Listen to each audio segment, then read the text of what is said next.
Welcome to the Wise Women Podcast and our debut season, Wisdom's Discovery, Finding Your Center at the Edge. Because some moments in life call us to our edge and then beckon us to expand beyond it. In this season, we dive into the shared experiences of 20 remarkable women. And through honest conversation, we explore together the moments that shape us, stretch us, undo us, and ultimately return us to ourselves. I'm Katherine Jelinek, and this is the Wise Women Podcast. Hello, everyone. It is my delight to introduce Jackie Kibler. Jackie is an expert EOS implementer and coach for EOS worldwide, and she's here to share her story. Thanks for being here, Jackie. I'm so glad that I was asked. Thank you for having me. Yeah, absolutely. So where does your story begin? Wow. So I'm going to go way back, right? So I am originally from Syracuse, New York. My mom is born and raised there, Irish, German, Catholic. Her family had been there for years and years and years. My grandparents are Holocaust survivors from Germany. So my dad came over on a boat from Israel, and so they fell in love. My dad was a rock and roll music guy, and my mom was just this beautiful blonde-haired, green-eyed girl. They fell in love, and they had me and my brother and sister. And, it's interesting because like I said, I'm from Syracuse, New York, very like Italian, Southern Italian area. So I'm in an Italian area with someone that is Jewish and then someone who's married to someone who's Catholic. And especially on my mom's side, my mom is amazing. Like I talk to both of them every day. But my mom's side was not happy that she married a Jew. That pains me just even to say that. So we were treated very much less than. More me and my brother, I think, because we're dark. My sister's got red hair, light skin, and freckles. But we were sort of the outcasts of the family. My dad's side couldn't accept the fact that my mom was, what she was, her background was. And they were just trying to make us like Jewish without her knowledge, so she'd come home and my grandmother's reading the Torah to us and things like that. I mean, so you really feel torn with where you fit in. And so I have felt like that probably, gosh, since a very, very early age. You know what I mean? Mm-hmm. Family, though, the family that was tight with my mom and dad, was small. So like, my mom's family is sort of small, but she had a brother. And now I'm like going from being a kid and growing up to like high school. Um, she has there were 4 kids in her family. She's the only one left. There's a lot more I can go into. I mean, like her life was sort of not the best. Her mom committed suicide. Oh, Her sister died of cancer, but the one that she was the closest with was her older brother, Mike, and he was stunning. Like my mom looks like a Barbie doll. He looked like a Ken doll, blonde hair, blue eyes, 6'2", no. hilarious laugh. And, let's take us back to the early 80s. He died of AIDS in a time even before Rock Hudson died of AIDS. And so it was very, very taboo. People were very afraid of it. And again, my mom was like, don't say anything to anybody. So it also, again, reinforced kind of this setting me in a different corner than my friends or the people that I hung out with, which, especially in formative years in high school, all you want is to do, all you want to do is to fit in. Yes. Yeah. And I the uncle you loved. Yes. say that again. You were very close to this uncle. Oh my God. Yeah. Are you kidding? Me and my brother and sister would climb all over him, and he was just fun. He was And just, it sounds like he never really picked a side then, and he just loved you and your family for who you were. yeah. Well, he and my mom were like the Bobbsey twins. Mhm. Yeah, n- i- i- when she got married and she had us, yeah, he was there, and they acted like brother and sister. There was no adulting. There was definitely no adulting with the two of them. That's It cute. was yeah, no, so it was fun, and when he died, it was treacher it was just horrible because my mom had to fly. We were obviously in Syracuse. He lived in San Diego, so she flew to San Diego to say goodbye, and she was wearing that big white popper suit, I think is papper suit, I think that's what they call it.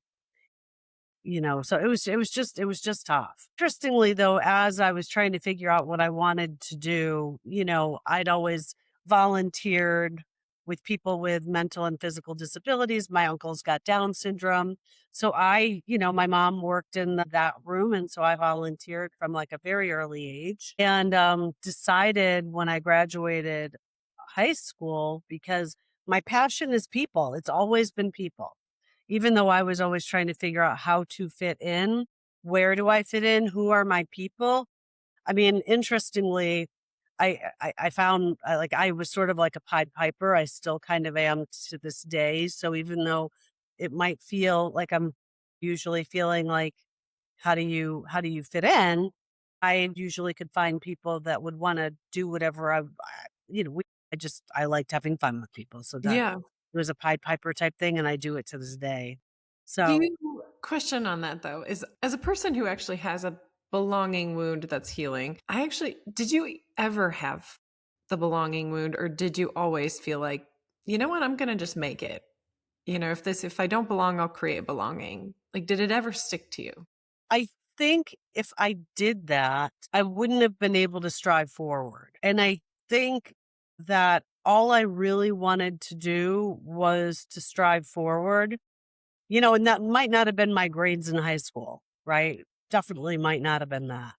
But I knew if I worked hard, because I've been working since the age of 10, outside of like babysitting and stuff like that. I had a paper route. Then I started working in the mall. I mean, I've worked consistently since the age of 10. And so I just was like, all right, well, here's what you're going to do. And you're going to, go out and make your own. And I don't know why it is that way. Because I think if I didn't, I think I'd be a pretty depressed person. Right. Well, good for you to just let it roll off. It never stuck. Yeah. Yeah. Well, I mean, there are times. Mhm. There are Times that it times, saw but you. Mhm. there was always someone that I could talk to about if something was wonky, even like going back to like grade school and stuff with my mom. If there was something weird or me feeling a certain way or someone calling me names because of my ethnic background, I would go and I'd talk to my mom. She was you know, still is my saving grace. Interesting, Lana, we didn't talk about this before, and then I'll go back to the story. But the reason that I left Los Angeles and moved back to the East Coast is because my mom got sick and she almost died 4 times. And that we moved out here. And so she's stable now, but it was a really rough couple of years. It happened in June of 23, and I was in Charlotte by March of 24. Wow. Yeah. Yeah. So yeah, she's always been my person. And I've had several. So I mean it's some I'm very lucky. I would say, and I'd be curious about you, I've got a very large outer circle, but my inner circle, the people Tight. that I actually talk to, is very, very small, Yeah. very, very tight. Yeah, for sure. For sure. Oh, sorry. So let me go back. When I decided I wanted to do psychology in school, I did that. I ended up being working at an inpatient rehab. I do not know how I got that job while I was in college. So I worked in dual diagnosis, which are people with addiction problems and psychosis, eating disorders unit, and I was also a suicide counselor in the town that I went to school in, plus trained people to be on the suicide hotline. Yeah. and graduated and then decided that I didn't want to do that anymore. You did enough of it in those few years, and it was Yeah, so I decided I was going to go into business and ended up working with a company called Dun& and Bradstreet, and, I worked with them for probably 10 years, but literally, I ended up relocating every 12 to 18 months I got married to my college sweetheart. We've been together 38 years. wow, Like, we literally congratulations. did today's the 10th, we celebrated our going out 38th anniversary yesterday. Wow, Yeah, that's cool. yeah, yeah. Um, I had my first son and then decided to leave Syracuse, which, you know, it's the only place I have family that, on my mom's side. And that was a very difficult thing and a very difficult decision to make. But like I shared with you, the one thing that I wanted to do was get ahead in life. I wanted to make it. I didn't want to have money problems. I didn't want to have to worry about having such a insular view on life. Like, I never wanted to be born, raised, and died in upstate New York. Even though that's where I'm from, I still consider it my home, but it wasn't it I wanted to see the world. I still wanna see the world in a different. So with D&B, we moved every 12 to 18 months. It's a lot. That's a lot. Did it ever get tiresome? Not for the first bit of time. The most recent one moving from LA to here, that was a but Cross I country still moves are a beast, yeah. yeah, yeah. Yeah. So interestingly, because of the time that we were in, it's very, very male dominated world from a business perspective. And then the '90s, right? Is where Yeah. Yeah. That was sort of the change. I had to wear pantyhose and stilettos and short skirts and the jacket and act like a dude. there Now was I a don't do that. code back Yeah. then. Huh? There was a code, wasn't there? If you wanted to get ahead, you better talk the talk and walk the walk. Mm, And, obvious and there were some I separated myself a bit. I was married, I had a kid. I didn't want to get to the next level through ways that didn't work with my moral compass. gotcha. Yeah. Yeah, So it might have taken a little longer, that's okay. but everybody knew my husband, everybody knew my son Brandon. Hmm. Because if they wanted me to do something, because Rich worked different hours, I would bring Brandon with me. And so they all got to know him. He probably was wined and dined more than any 3-year-old on the planet, right? Good. Uh, yeah. But it's also interesting because you've got the moves with a kid, you've got him working with a kid, and a husband who was more of the primary caregiver than me. Wow. Yeah. So I remember we lived in a town called Lake Forest, California, and that is in Orange County, southern Orange County. And we had Brandon going to like a Montessori type preschool. And the teacher, when I went to go get him, I came home and I needed to go get him from school. She looked at me and she told me I wasn't a good mother. I need to be home more. And he's not doing well in school because of me. In preschool. In preschool, yes, Okay. yes, yes. So, that was good. Interesting. Talked to you about my mom, but the girl who hired me at Dun& Bradstreet, her name is Cheryl. Cheryl is my best friend to this day, and, nobody wanted to hire me at Dun& Bradstreet, but she thought that I could do a good job, and she was such a good coach. And so she mentored me, and then as she moved, I moved. So, when I was in Orange County, she was in a different part of, like, Ventura County, which is 2 counties north. And I told her what was said, and she never had kids, but I'll tell you what, she was holding Brandon because she was my first boss when he Oh, was 8 months old. Yeah. So she was another one of those people. So you've got my mom, you've got Cheryl, and Cheryl has helped me even through to like, we just celebrated a milestone birthday of hers a couple weeks ago in New York City. awesome. Yeah. Yeah, yeah. When I went into leadership with Dun& Bradstreet, I started this call center in Tucson, and I was bringing in people that were not the typical profile of the people that were with Dun& Bradstreet, and I shared with you what they looked like, right? The suit and all this. Now I'm opening up a call center in Tucson, Arizona, and I coached them the way Cheryl coached me and was able to make that call center the number one call center in the country. Interestingly, though, the people that worked at Dun& Bradstreet, even though this is a Dun& Bradstreet office, they thought these people were less than. Mm. So there's a trend, right? And this, I was young. I mean, God, I wasn't even 30 yet. But like I would do things to motivate these people to get them to get to the goals that we needed to get to. And we celebrated successes, and I did the most stupid things like cartwheels in the middle of the call center Oh, that's when great. somebody made their goals. Yeah.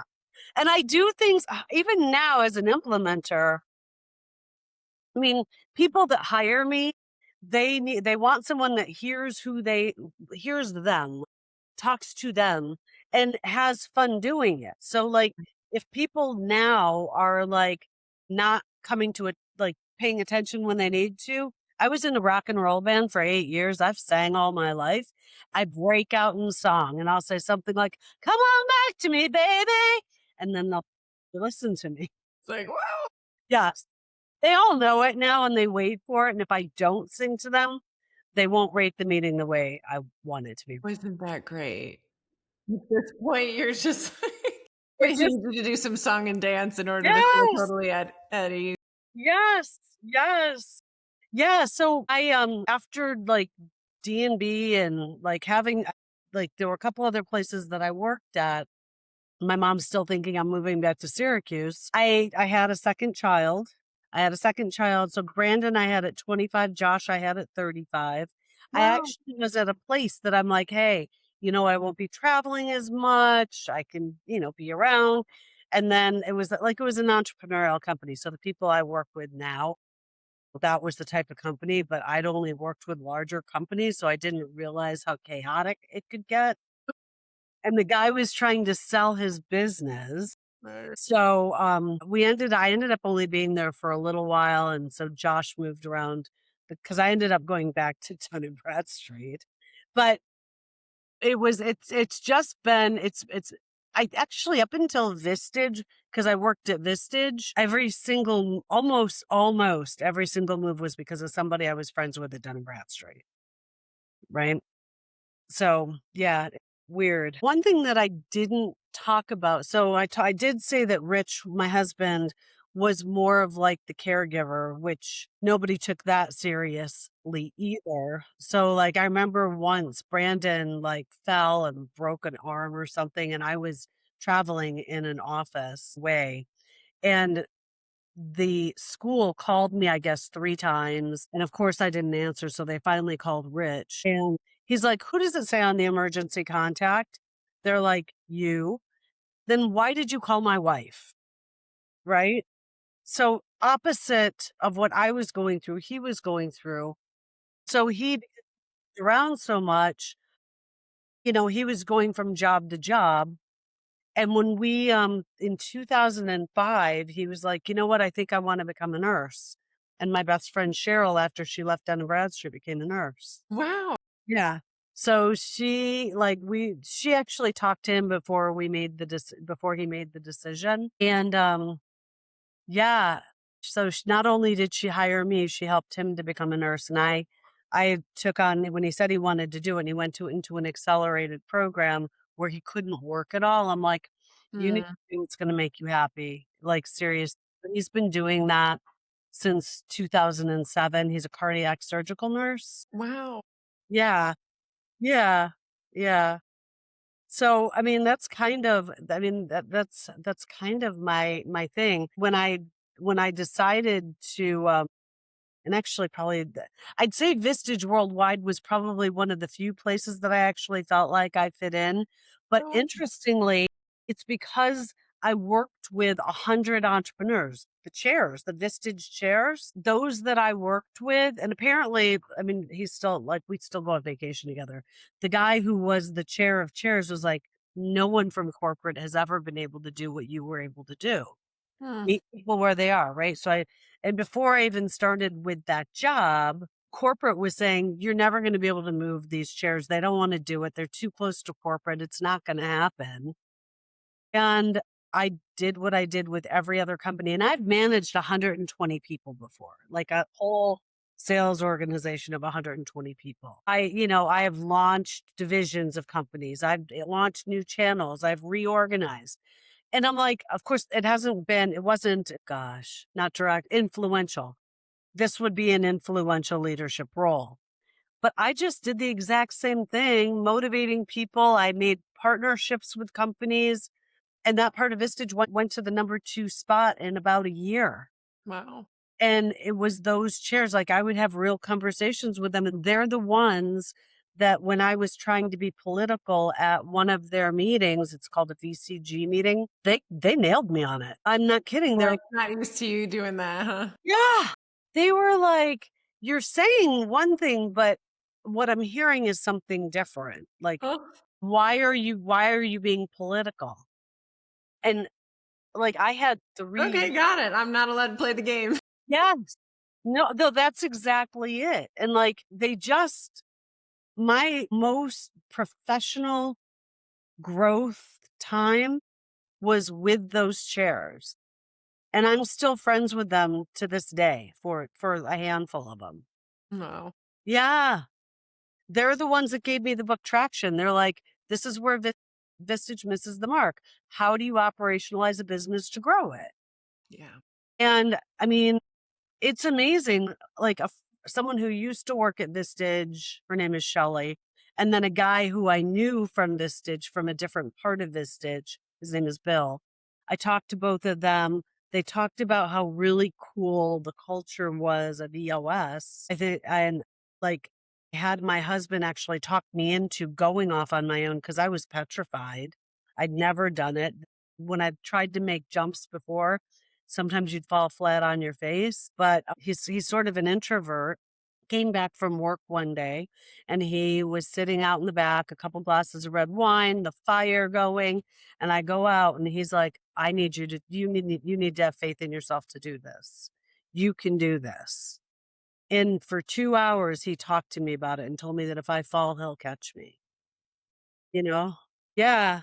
So, I mean, if nothing else, I mean, the relationships that I have, they are solid. I mean, they solid and real and loyal and amazing. And I mean, it's awesome. Like I told you I was a singer in a band. The leader of the band was one of those Vistage chairs. Wow. So Yeah. how old were you when you did the band? Because I'm like, oh, maybe that was in her high school or when was No, no. So my dad had a band for 50 years. Like he's in the Syracuse Rock and Roll Hall of oh my gosh, yeah. Fame. Yeah. Like, and so I grew up with This is music. normal to you. Yeah. Yeah. But I was in a band for 8 years. So all of my, like almost all my time while I was working at Vistage through me leaving California, in 24. So yeah, I'd sing. I was a singer in a band and yeah. And his name is Bob. Bob is still the leader of the band. I sang with him at the Huntington Harbor Boat Parade in December, which was the first time singing in a while, but it was fabulous. But he's one of the people that's like, even when I started, he's like, you need to make sure that you don't. And this is true. So the way I'm going to say this is sort of a separatism thing, but it was at least true with me. In many instances, women don't charge the way men do because they don't have the confidence to do it. And I had head trash with myself. Remember the less than I grew up with? I'm like, I've never been an entrepreneur. I've never owned my own business. Who the hell am I to think that I can do this and helping companies? Hmm. And I had one guy tell me no, like one guy who wasn't he's no longer an implementer, but he came over to the house and had dinner and stuff. And I told him that he's like, that's just your head trash. There's none of us in the organization that have coached as many CEOs as you have. And I was like, oh, all right, well, thank you. Yeah,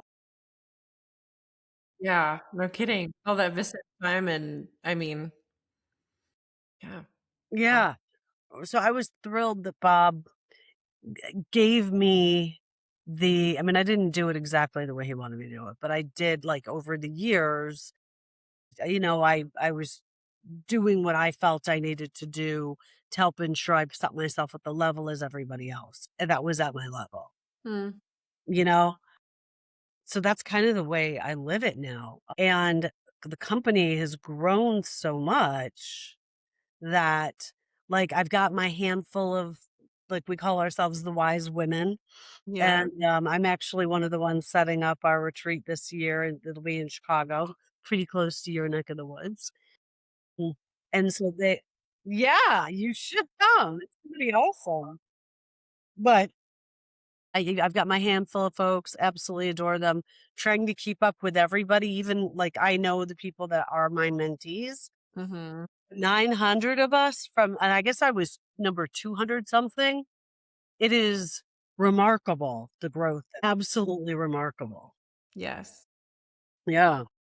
And in all of this time, what was it that you said at the beginning that before we were recording, the thing that you really stand for, the thing that you're here to do every day? Oh my gosh. And I can even take that a step further, but my passion is every single person that I meet, I want to help take them to the next level, whether it's personally, professionally.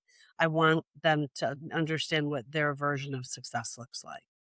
Right. And getting to hear your story and even from our chat in the beginning, one of the big ways you do that is showing up in seeing and supporting them as they are, you Yeah. know, like accepting and loving people for, the band they march to that's their own, right? Yeah. And Yeah. seeing that as a great thing.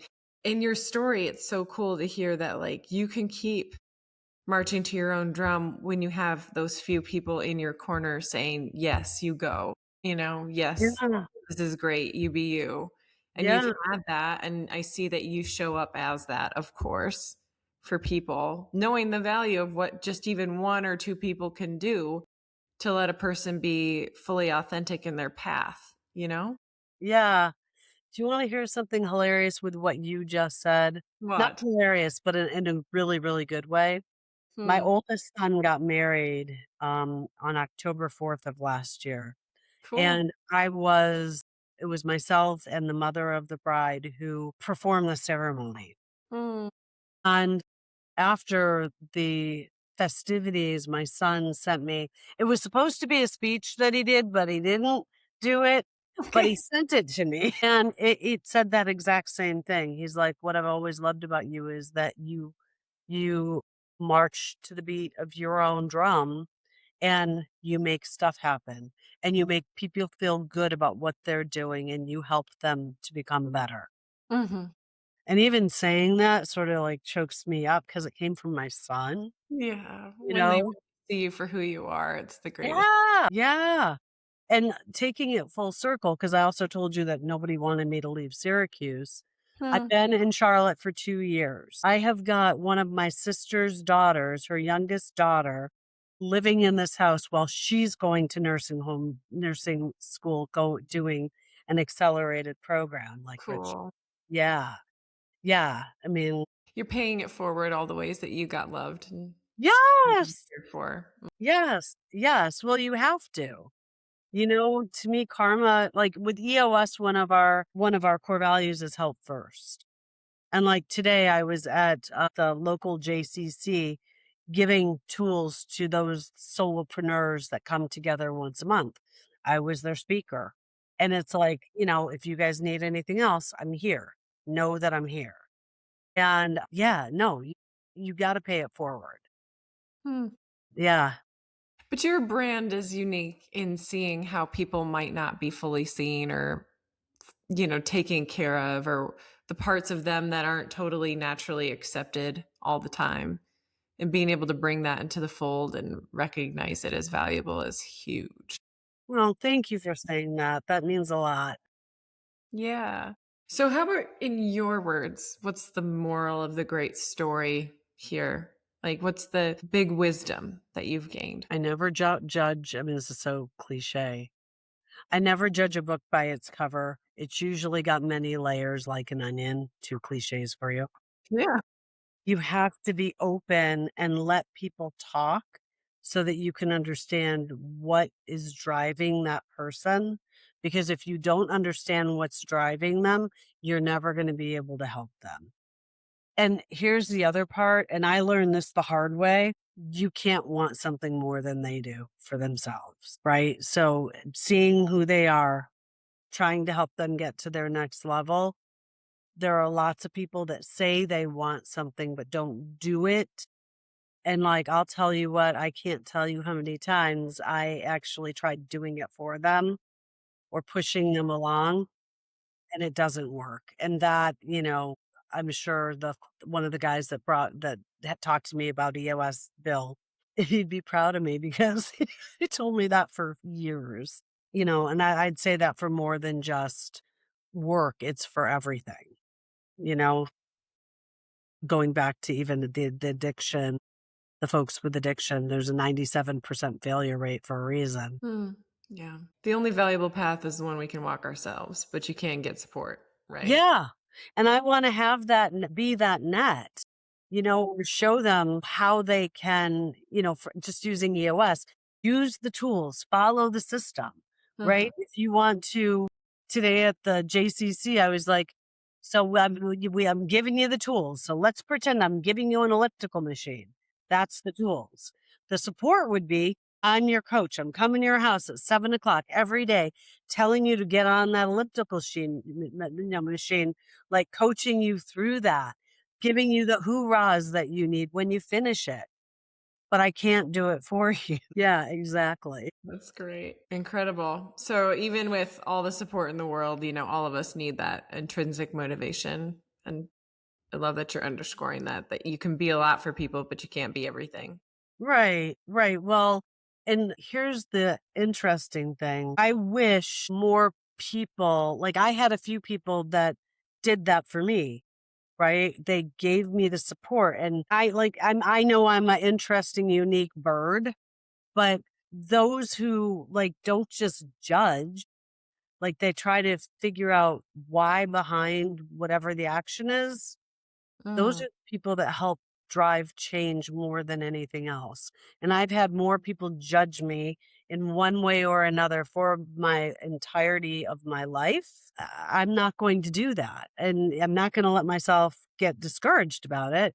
It's just, okay, that door is not going to work. What other door can I go to? And who's coming with me? Right? That's what I love. One of the things that I personally receive so much too is your Pied Piperness. Just like, all right, let's go. Yes. Yes, exactly. Exactly. So I guess that's sort of the moral of the story. Yeah.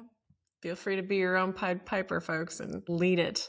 That's right. I love that about you. Thank you so much for sharing your story, Jackie. There's so many nuggets of wisdom throughout it, but the core thread of care and empathy and belonging is so strong. And it's just beautiful to get to recognize that as like a lifelong piece of wisdom that's been shared. Thank you for saying that. It's been a pleasure being here. You too. All right, everyone. You get to sit with this and unpack it just like I do. And thank you so much for listening. Thank you, Jackie, for being here. And we'll see you next time. Thank you for listening to the Wise Women podcast. You can find the book, Wisdom's Discovery, Finding Your Center at the Edge, on Amazon and barnesandnoble.com. And keep listening to the wisdom that your life is offering you.